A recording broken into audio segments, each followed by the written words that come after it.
আচ্ছা ভাই, ওই যে সাফরান সাহেবের মাজার শরীফের মধ্যে যে মৌলভীবাদী জঙ্গিরা আপনার প্রতি বা আপনাদের প্রতি যে ধরনের আক্রমণ করেছে, তখন আপনারা কোন কোন অবস্থাতে ছিলেন, একটু আমাদেরকে বলেন। তো জি, আসসালামু আলাইকুম।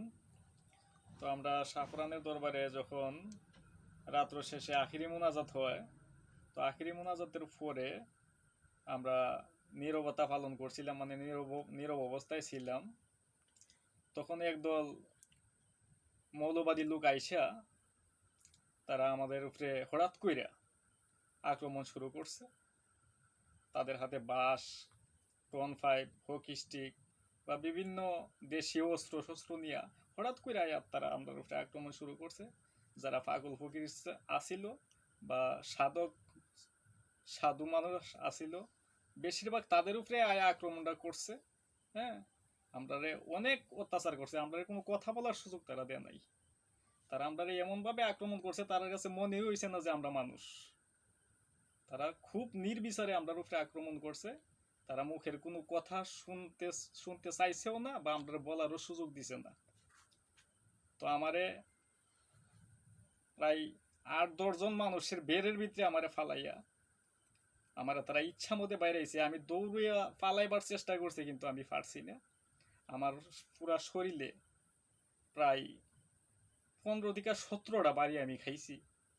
যখন আমার মাথার মধ্যে আমি বাড়িটা খাইলেছি, তখন আমি আর কিছু কইতাম পারি না, আমি ফইরা গেছি গা বেহুশ হইয়া।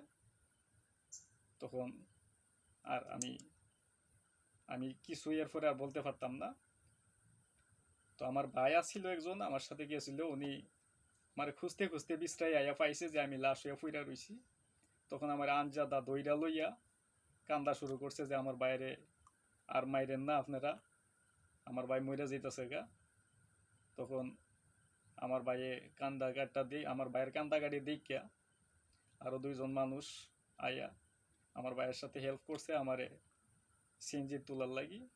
তো তারা আমারে কান্দে কইরা সিএনজি স্ট্যান্ড পর্যন্ত আমারে নিয়ে গেছে, নিয়ে আমারে সিএনজি তুলছে। তোলার পরে আমার ভাই আমারে সিলেট ওসমানী মেডিকেল হাসপাতাল নিয়ে ভর্তি করছে। ভর্তি করার পরে কিছুক্ষণ পরে তো আমার কিছুটা জ্ঞান আইছে।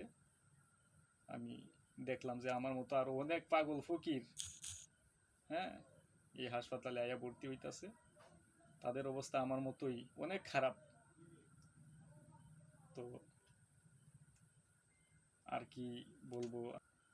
যে আপনি যে আহত হয়েছেন, আপনার মাথার মধ্যে কটা সেলাই লাগছে বা হাতের মধ্যে কোনো সেলাই লাগছে কিনা?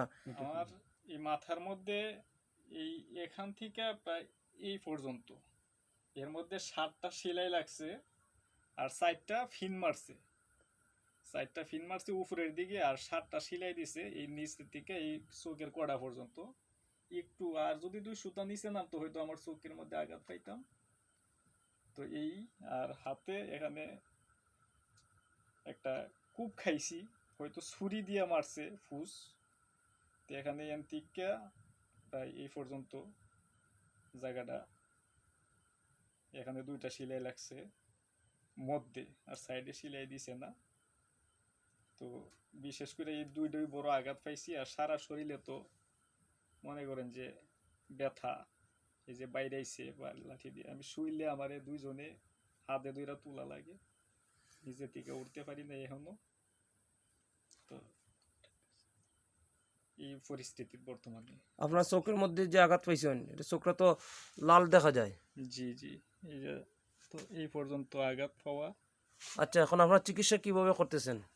চিকিৎসা বলতে আমার ভাই আমার কিছু হেল্প করতেছে, যেহেতু আমিও গরিব মানুষ, আমার তো মনে করেন যে তো সবসময় তো টেকা থাকে না, আমরাও তো। তো আমার ভাইয়ে কিছু হেল্প করতেছে, আর বাকি আমি 2 ভাই মিলে চিকিৎসা করতেছি। হয়তো ভাইয়ের টাকাটা আমি পরে ম্যানেজ করে দিব। তো আচ্ছা এই আলামিন ভাই, ওই যে আরো অন্যান্য যারা আহত হয়েছে বা আপনি কি এটা জানেন কি কিছু মানুষ যে মারা গেছে কয়েকজন? আমার জানা মতে তিন 3-4 জন মানুষ তারা মারা গেছে হাসপাতাল। আর আমার চোখের সামনে আমি যে সিলেট উসমানী মেডিকেল কলেজ হাসপাতালের মধ্যে ভর্তি আছিলাম, এখানে আমি থাকা অবস্থায় প্রায় 250-300 এই পাগল ফকির আইসা চিকিৎসার জন্য ভর্তি হয়েছে। আর অন্য অন্য হাসপাতালে তো আরও মনে হয় অনেক গেছে, এগুলি তো আর আমি দেখছি না। তবে আমি যে হাসপাতালে আছিলাম উসমানীর, এখানে প্রায় 2.5 থেকে